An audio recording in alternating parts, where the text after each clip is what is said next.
Welcome, everyone. It's good to see you. I am Pam Schaff. I'm the director of the HEAL program and of the narrative medicine program. And I'm delighted to welcome Ted Meyer. Many of you probably know Ted, who is our artist in residence.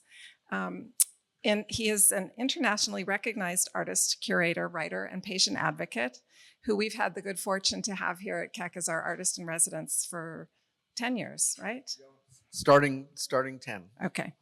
And as artist in residence at Keck, Ted curates exhibitions like the one you see around you of artwork by patients whose illnesses align with the core curriculum. So for instance, when our preclinical students are studying neuroscience, we might have the work of a patient who has multiple sclerosis or Parkinson's, whose work hangs in the gallery, and Ted will host a conversation with Ted and a clinician whose work is in that space and with the artist and learn about the lived experience of illness. A lifelong survivor of Gaucher disease, Ted brings personal insight into the patient experience. His early work was influenced by his pain and hospital stays, and he merged art with medical materials. But today, with the aid of new treatments, he considers himself healthy, and his artistic focus has shifted to from autobiographical themes to curating and amplifying the stories of others who live with illness or disfigurement and disability. His decades-long project, Scarred for Life, chronicles the trauma, healing, and the courage of individuals who've lived through various health conditions. And his work seeks to improve patient-physician communication and promote empathy through storytelling. By sharing his own journey, some of which you'll hear more of in his reading today, and the powerful stories behind Scarred for Life, he opens conversations about pain, disfigurement, survival, and what it means to live fully with chronic illness. Besides the work that Ted does here, he's kind of a big deal, to quote Ron Burgundy. And besides numerous fellowships and awards, his art has been exhibited internationally in museums, hospitals, galleries, and his work has been featured by NPR, the New York Times, Washington Post, Chicago Tribune, and USA Today. And as if that weren't enough, he also writes books. So he's an illustrator, filmmaker, writer, and today he's going to share excerpts of his newest book, The Room Sinatra Died In, and other medically adjacent stories. And then he'll talk with us about his inspiration for writing this wonderful book and tell us a little bit more about his journey. Thank you. Thanks. Well, thank you all for coming. I know there are many options today, so I'm glad that you guys came down here. Before I read anything, I will give you a little background. The first thing I'm going to read happened when I was about this age. So my life has been sort of broken into two parts. I have an enzyme deficiency, and when I was about 42, I think it was 42, they came up with a treatment. So now I'm pretty healthy, but this was my life before then. And as a kid, I spent a lot of time in a wheelchair, on crutches. I'd be healthy for a little bit, then I'd be sick again. So I had a crazy life, and I was around you guys and very dependent on all of you for a long time. So I just wanted to give you, I've only brought like 3 pictures because I just want you to sort of see what my life was like. This is me in the hospital with my art supplies when I was a little kid. So from early on, I started combining my medical experiences and my drawings and things like that. And just since you are all med students, it's a genetic illness. My parents were both Ashkenazi Jews. So 1 out of 4 chance of getting it. My brother Richard, the one that looks like me, he also had it and died from this illness. And my brother Doug landed up being completely clean. So there's my slide presentation for you. So I'll just go back so you can look at me. This is one of my favorite pictures because it's typical of how my dad took pictures where everybody is cut off along the edges and I'm in the center. All right, so I'm gonna just start, and I'm gonna read the prologue. And the reason I wanted to read this is to remind you guys as you are dealing with your patients that something that happens even to a little kid resonates like for years. So a lot of this book and everything I do here sort of stems from this story I'm going to read right now. Teaching hospitals were the worst. Host of a rare disease, I was a textbook made of skin and bones for every medical intern to read. No one asked my permission. Only 7 years old, I was there to be used by whoever came trampsing into my room, and come they did. I was an oddity, an artifact, a palpitation, a tumor, an irregular hormonal balance, a genetic carnival freak. I should have been under glass. Was I contagious? No, but no one talked to me, only about me. While napping, drawing in my sketchbook, or just recuperating, I'd be startled by a group of recently white-coated interns bursting into my room to poke and prod me like I was some sort of ailing voodoo doll.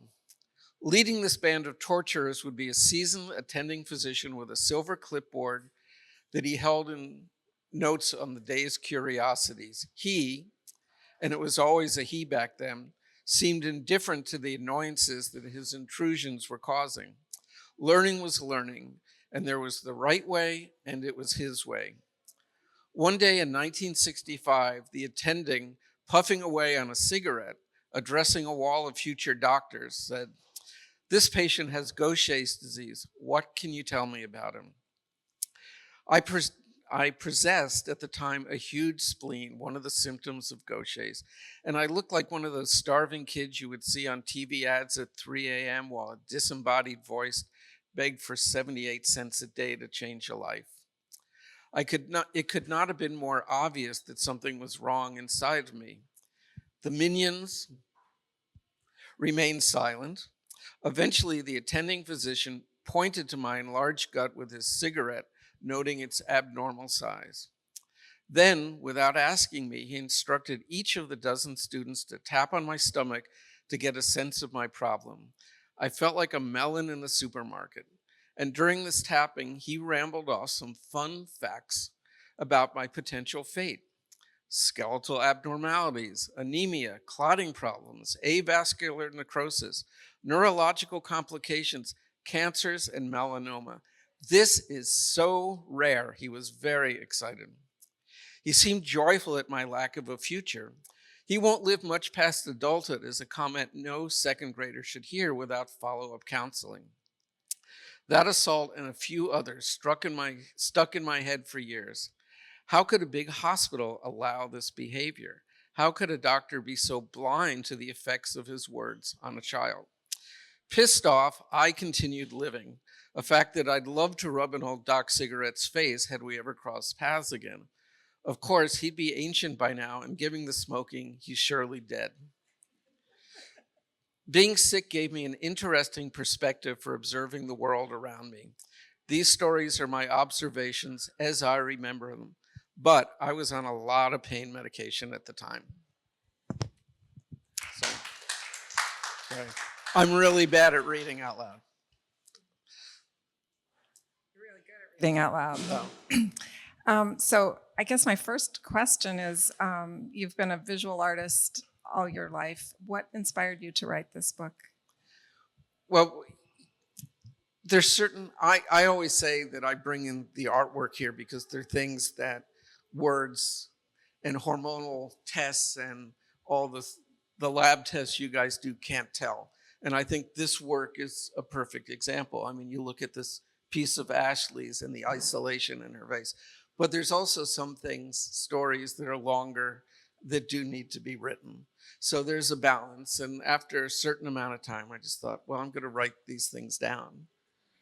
That's right.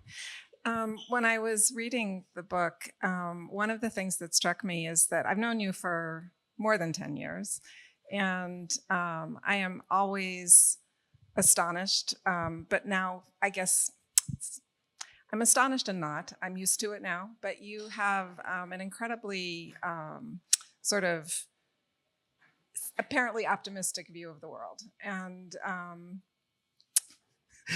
Not this week watching the news, but Well, yes. there's that. Um, but I'm curious as to over the course of this time, and certainly when you start with a story like this, and we hear what happened to you. I'm a pediatrician, so if this happened to any of my patients, I would be so mortified and feel like real damage had been done, and clearly damage was done. How do you what do you attribute your sort of impulse to do the work you do, bring these stories to life, bring other artists to show their work? It's just such a generous, sort of joyful work that I feel you do on behalf of yourself and others. And how did that happen? Well, one thing I think, and I was never really sure about this because my parents, they never really treated me like I was sick. I mean, my mom was very overprotective. She was a typical mom. If she could have wrapped me up in bubble wrap and I never went out, she would have been totally fine with it. But I had a couple experiences, one of which was going to one of the old concentration camps in Prague or outside Prague. There's a Jewish museum and seeing the artwork by kids. And it was just kid artwork set in a concentration camp, and I started to think about how my parents never really treated me like I was sick. If I could do something, they'd let me do it. And I looked at this artwork by the kids, and I'm not comparing the severity of each, but if you just let kids be kids, they will adapt and and it, and I've also been in groups where parents were like always saying to their kids, "You're sick, you're sick, you're sick." And I think those kids sort of grew up feeling sick, and I didn't because I didn't get that. I kept trying to do whatever I could do. I don't know if any of that makes any sense. But I think starting just adapting to like, this is your situation in life and you're going to have to deal with it and you can go up from here. And that's similar to the Scarred for Life project. Lots of people have scars, they have major scars. I'm interested in once you've had cancer, once you've had that lung transplant or the heart transplant, how do you keep your life going? Once you've broken your neck and you're in a wheelchair, how do you put that new life together? And I think all of this is just taking these experiences, learning from them, and go, where do you go from there? This book is funny, also. You're funny. Tell me about your sense of humor.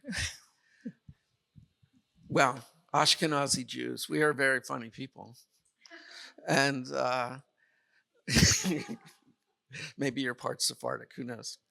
Um, I don't know. You know, growing up in a hospital as much as I was, I have this weird comfort around illness. Not that I want to be sick. I'm very happy I'm healthy, but I always say I could walk into a hospital, lie down on a gurney, and fall asleep if I had to, because that's sort of my growing up experience. But it just gets back to the thing, if you growing up and you're just thinking about all the horrible things. And that's why that doctor talking about all the things that could kill me in front of me when I'm 6 or 7 years old just seems so bizarre to me, even at that time. I could process even at that time that like, this is not good doctoring. So I I had a career of like 30 years as a graphic designer. When I got so sick of my clients, that's when I started doing this stuff because that's the point. This story that happened to me when I was 7, that doctor, it stuck with me for decades. And so when you guys are talking to your students, remember one slip of the tongue. Like I had when you're talking to your patients, yeah. Like I have a friend who was getting a brain tumor worked on, and she was still sort of in that twilight. And the doctor made a comment about, oh, this is going to kill her. And same thing, she talks about it 20 years later and breaks into tears. So you have to be really careful what you say because it has lifelong repercussions. Are there any books like this or memoirs that inspired you to write this? Well, I always like David Sedaris. I don't know if you guys have read any of his short stories, but I read Michael J. Fox's book when I was sort of putting these stories together. because he writes pretty honestly about his Parkinson's. But he's also a movie star who has 24-hour care, and he's telling stories about, I was in Bhutan and my assistant kept me from falling off the edge of a cliff. And, Rahm Emanuel came to my house to watch the football game while I was taking my medicine. It wasn't really a story that I thought related to everyone. And then one day I was listening to Terry Gross on NPR, and she had one of a long list of doctors on who wrote their book about, I got sick and then I realized how weird it is and how complicated it is to be a patient. And I thought, well, I'm just going to finally put all these stories together from the patient point of view. One for us? Sure. 97. There we go. Okay. So this is another one of those stories where watching it, I sort of put my whole perspective of how everyone relates to everything, not just the patients, but the caregivers. All right. Whatever you do, don't go down the hall and look in the nursery. It was more of an order than a suggestion. This command came directly from the pediatric night charge nurse, 7th floor, East Wing. Why? What's going on? She was so emphatic. It was an odd demand. I had rolled my wheelchair down to that end of the hall 1,000,000 times over the years, and no one ever quarantined the nursery before. The nurse came closer, put her hands on the safety bar on my bed, looked right at me, froze up solid. She was trying to decide how much information was safe to give me. I guess she thought I was too young for realities of what she was going to tell me. Yet she told me anyway. She paused for one more moment and then explained the situation in her Irish brogue. There's a baby down there in the nursery with a really big head. It's as big as a watermelon. And I don't think you should be looking at that. I don't think any kid should. It might scare you, or even worse, give you nightmares. She just kept talking about it, and that made me think that she was the one having the problem dealing with the situation. Because I spent so much time in the hospital, I got to know the nurses pretty well. I knew who were the softies who would let me leave my TV on late, and which ones were cold to the conditions of those under their care. I could see this nurse was overwhelmed by what she saw. The poor mother, she just sits there and sings to the baby, and she knows it's going to die soon. And then the nurse said something I'd heard repeatedly in different hospital situations. Children should never die before their parents. She went on about God's curse, how life can be so unfair. Having been in the hospital much of my childhood, I readily agreed with her that life isn't always fair. I knew this nurse was a believer. She wore a cross that would often bring up God and his glory in her stories. She told me that he was watching over me in my hospital bed, and that creeped me out. I knew horrifically sad things happened in the hospital and the pediatric ward. In my understanding of this unfair world, God, if he existed, had nothing to do with it. Growing up with an illness had made me especially interested in learning about medicine. So whenever parents took me to visit their doctor friends, I'd sneak a peek at their medical books. And I remember seeing a photo of one of these books of a baby with hydrocephalus. So I knew what to expect. I was prepared. I had seen x-rays of a child's head, and I knew how the brain looked floating around in all that extra fluid. As I recall those images, the nurse continued on about the short lifespan of the baby. It might be up to a week, maybe 10 days. It's all so sad, she said. And God, again, alternatively, blaming and thanking God in a totally confusing monologue that seemed to twist itself into knots. She clearly thought that God was somehow involved in this travesty, and that meant some sort of retribution, but she couldn't quite figure it out. How could he be so cruel to this mother and baby? I couldn't have cared less about God's compassion or wrath. I was just a curious 7-year-old about 200 feet away from a kid with a really big head, and I wanted to see it. Physically, I was a mess right then. I couldn't walk, and I really wasn't supposed to leave my bed. That said, the call of a baby with a head the size of a melon was enough to get me moving. After the nurse left, I managed to sit up, swing my legs over the edge of the bed, and transfer myself into a wheelchair without ever putting pressure on my aching bones. I slyly rolled myself down the hall to the nursery. I made it past the nurse's station and no one noticed or said a thing. No one even looked up. I kept rolling until I found myself in front of a large window the length of the nursery. I'd been in the hospital so many times, but I'd never paid much attention to that window because I felt no connection with all those crying babies, and I still don't. I never wanted a baby. I never dated anyone who wanted a baby. I just don't get the whole baby thing. The nursery was a pretty basic setup with lucite cribs and 2 parallel rows in front of the windows, so visitors could ooh and ah at the new arrivals. From time to time, one would erupt with an explosive scream that got the nurses running. Sometimes one baby would stimulate a chorus of cries and would continue through the night.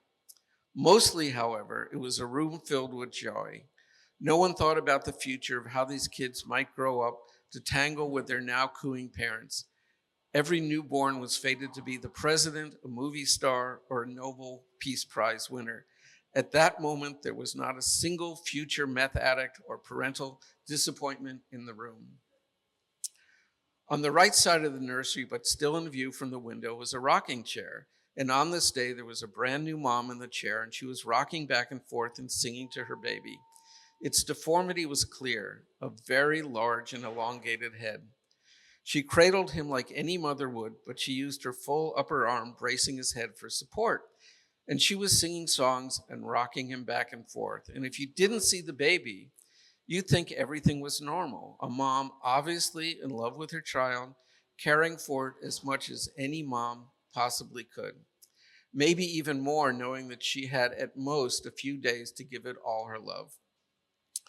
I rolled myself back to the room feeling that I had accomplished a feat worthy of James Bond or Batman.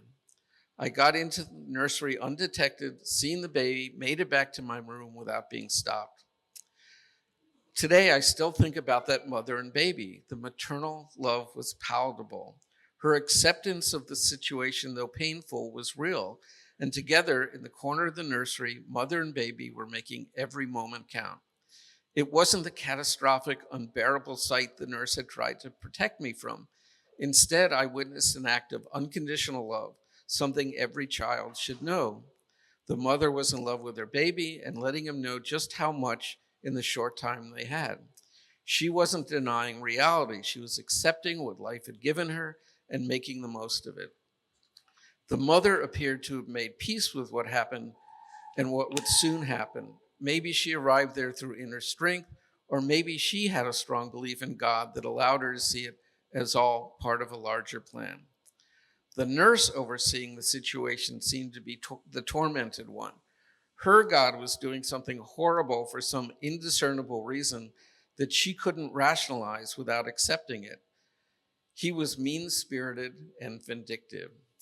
It must have been hard on these softy nurses, the ones like her that only feel for their patients. And I've known so many of these kind of caregivers. If you can't accept the things that happen because they just do, excuse me. In my case of genetics, the whys are so much bigger than any person can figure out. So, yeah, that's great. I just, as you read that, I'm thinking about the. Thank you. I love where you land there with the not just the unconditional love, but the acceptance. And it feels to me like, this particular story seems like in a way the heart of the collection, because not only does your compassion come through, but also your appreciation of the it feels like you took from this part of your approach to life. So this is what we've got. what we do with it is up to us. And it just, conveys to me not only the the compassion of that you demonstrate, but also sort of your way through the world almost. Does that make sense? Yeah, it's interesting because if you're someone like me who really spent a lot of time in the hospital as a kid, that's almost like your family. I spent as much time until I was about 13 or 14 in the hospital as I did at home. So this group of nurses, I got to know them. And when I would go back into the hospital, it was sort of like, oh, family. They knew me. I wasn't, I say in here, like I wasn't the kid who just came in because he broke his leg and he's gone. They got to watch me grow up. They got to do this. So I started to feel for them, and I could see how they had trouble dealing with death and dealing with problems like this. And so it got to be a two-way thing. It wasn't just I'm there and they're taking care of me. I got to watch them emotionally deal with their patients too. Were there, you talk about several different hospitals that you were in over time. Were there different sort of cultures to the hospitals? Did you Well, the teaching, like I said, the teaching hospitals were really difficult as a kid. And I don't know how it works with you guys when you go in, but in those days, they didn't ask you if they could come up and touch you. They didn't really talk to you. They didn't say, how are you feeling today? So those hospitals were particularly bad. Mount Sinai in New York was like that. My alma mater. Yeah. Sad to say. I'm sure it's much better now. One of the things I remember is I shared a room with a guy once, and when I saw him as an adult, it was at our high school reunion. This was our local hospital. And we were talking about that time when we used to share a room and how nobody really dealt with us as people. And he said, I was a 7-year-old or 8-year-old boy, and you'd think a doctor would have said to me, so what's your favorite dinosaur? Just to break the tension. But he goes, nobody ever did. And that idea of just making a little connection. I'll tell you, when as a kid in the hospital, you don't really understand what's going on. Like, you guys are in the hospital like 40 hours in a row, and then all of a sudden you're gone. And like, we sort of get dependent on, I can keep calling and there'll be this familiar face because he's there for 24 hours a day for some reason that we don't comprehend, and then you're missing. So there's a lot of things as a kid in the hospital you really don't get. Yeah, probably as a grown-up too. Yeah. One of the things that I think is important that you raise in our year one students, is it year one? Yes, are currently doing a unit on bioethics in their professionalism course. And one of the things we talk about is autonomy and how important patient autonomy is as a, just its fundamental right. And you're reminding me that even as recently, I guess it's a long time ago, that when I was in school and when you were a patient, that we didn't care quite as much as about patient autonomy. And it's always complicated with children because their parents are there too. And it's not always the child who's making a decision. Quite often, especially based on age, they may not be making a decision, but it's painful to think that was the kind of experience that many people had, and especially kids in that era. So, yeah. Yeah. And if you guys come to the different talks, one thing that I always mention, and I will mention it again, is that something that becomes very routine to you guys is a major life event for your patient. Like, you guys might become surgeons and do 3 heart transplants a week. And you're like, yeah, I'm doing another one. But for the person you do it from, their hip replacement, their gallbladder surgery,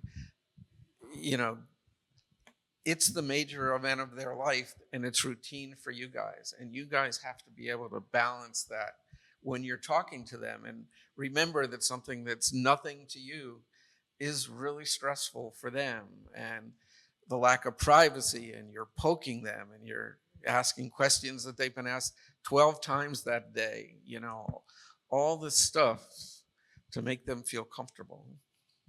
I think I want to have you able to visit a pediatric ward where family-centered rounds take place. It's a different world, I'm happy to say, than what you experienced. So That's great. yeah. Um, do you have any questions for Tad? Yeah.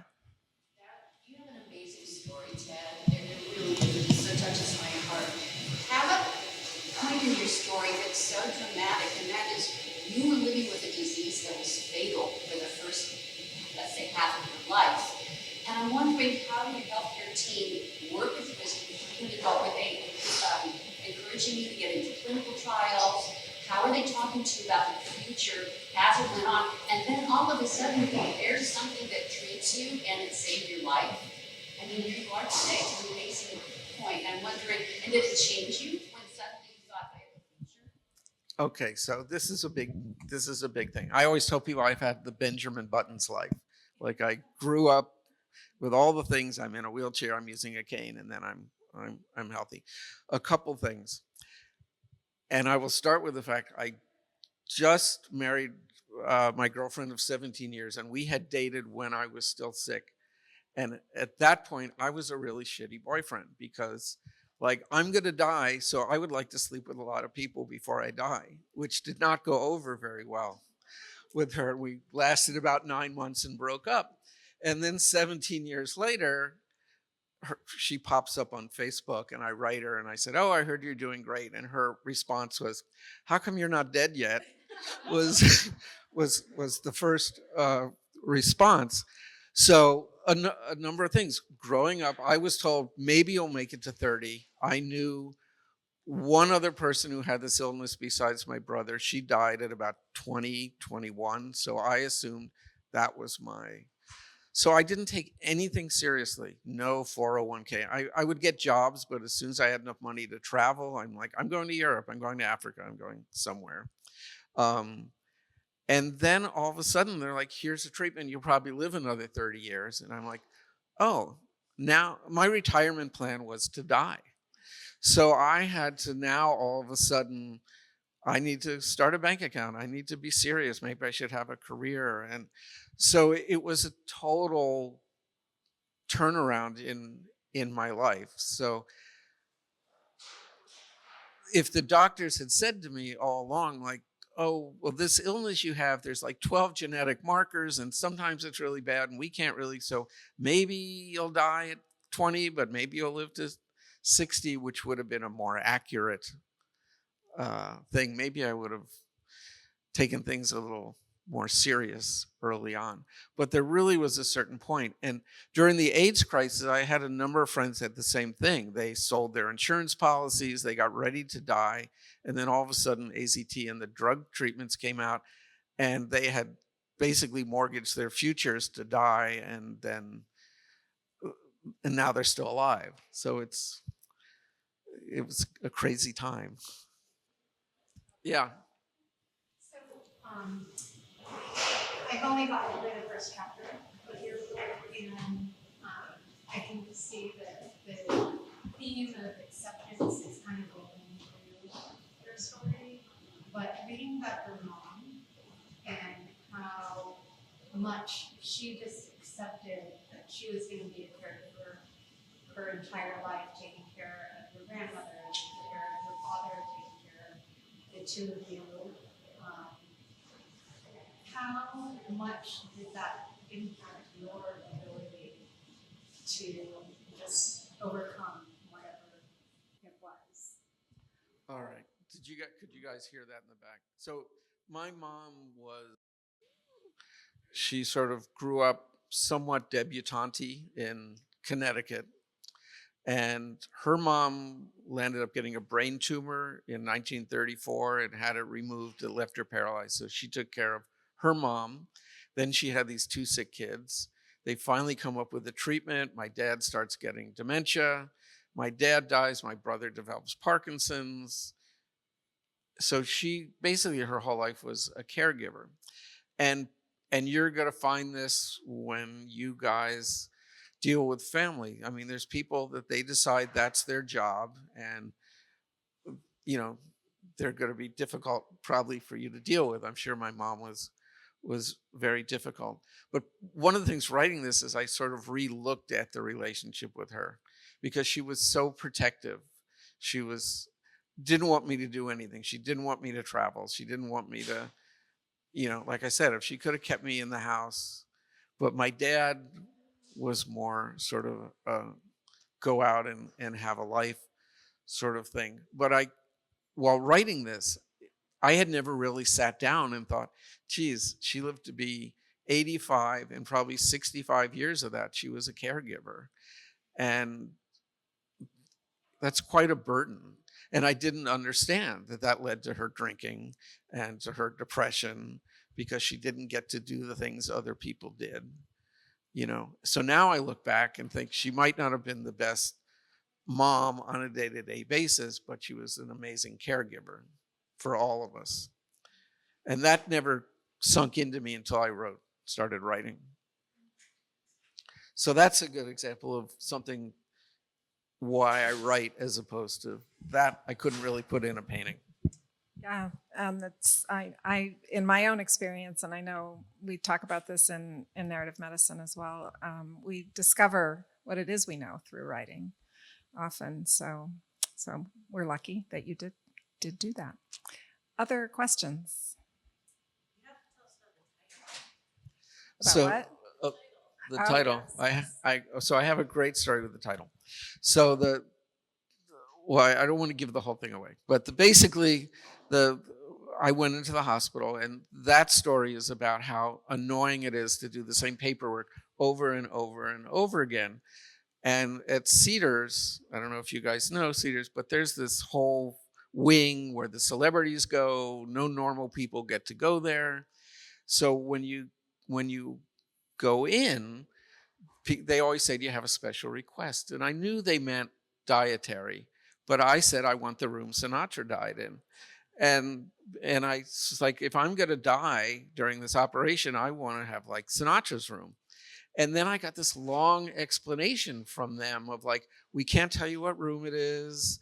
We don't want it to become a focal point. We don't want it to become a destination. And I could just see how annoyed the woman was, because she had to say it again. She's probably had to say it before. But I'll tell you a really funny story. I was at an event last week, and a doctor came up to me and said he had been in that room the day he had examined Sinatra 2 days before he died. And there was, again, it's on that magical floor on Cedars where the celebrities go. And he said there was a big room, much bigger than a normal room. There was a buffet, and there was all of Sinatra's friends were there, and he's in the bed. And he walks in, and he's got to do check on Sinatra, basic blood pressure, stuff like this. And he started telling everyone to leave. And Sinatra goes, they stay. So he's like, okay, I will test his blood pressure while there. And he does the whole thing. And then as he's about to leave, Sinatra goes like this. And he's thinking like, I'm going to get the deathbed confession from Sinatra about the mob and the whole thing. Sinatra looks at him and goes, when you're on a date with a girl, never yawn. And that was Sinatra's last bit of advice to him the day before he died. Okay. Good to know. One other thing I just want to say to you guys, and there is a story in here about it, is you can joke around with your patients. You don't need to be serious all the time. Even if it's a serious situation, you can make light of it. And I think that's getting back to your other question where I got very deep. My dad always made jokes about everything, and I just find if you can make a joke about it, and not in bad taste, like, oh man, you're really messed up, but you can tell jokes that are respectful of somebody at the same time and just lighten the mood a little bit.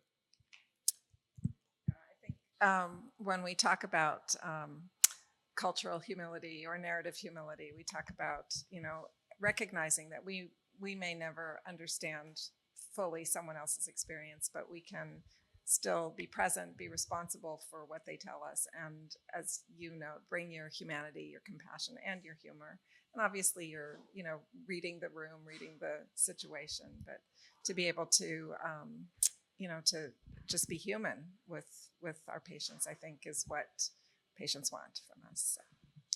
Yeah, I mean, it's And this book is filled with humanity and humor and compassion, and thank you for sharing it with us. sure. And And available on Amazon.